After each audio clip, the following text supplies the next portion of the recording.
Did you know that the grandma from Halloween Town was involved in one of the biggest Hollywood scandals of all time? Hi, I'm John Joseph and I create content about your favorite old Hollywood stars, so let's revisit the time that Debbie Reynolds' husband left her for her best friend, Elizabeth Taylor. This is Debbie Reynolds with her first husband, Eddie Fisher. Debbie Reynolds was, of course, in the greatest movie musical of all time, Singing in the Rain. And her husband, Eddie Fisher, was one of the biggest crooners of the 1950s and was the face of Coca-Cola. And them together was a huge deal. They were America's sweetheart couple. And I guess if you were comparing them to stars of today, they were the Justin Bieber and Selena Gomez of their time. Or maybe more relevant to this story, the Brad Pitt and Jennifer Aniston. I think you know where I'm going with this. Cue Angelina Jolie. This is Elizabeth Taylor and her husband Mike Todd. Elizabeth Taylor was one of the biggest movie stars of her time, and Mike Todd was a film producer. But unlike the Brad Pitt, Angelina Jolie, and Jennifer Aniston love triangle, all of these people were very good friends and spent a lot of time together. Debbie and Elizabeth went to school on the MGM lot together. When Mike and Elizabeth got married, they asked Debbie and Eddie to be their best man and maid of honor. Fortunately for Mike Todd and Elizabeth Taylor, their marriage did not last long. He passed away just 1 year later in a plane crash. In a plane that he named after Elizabeth Taylor.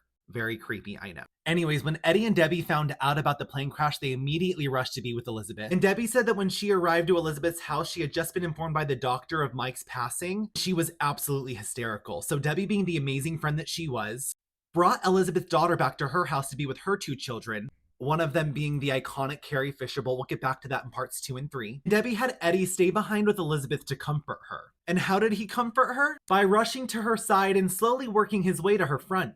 Those are Carrie Fisher's words, not mine. Yes, Eddie left his wife for her best friend and one of the biggest sex symbols in the world, Elizabeth Taylor, giving birth to one of the biggest Hollywood scandals of all time. Part 2 is coming and things get wild.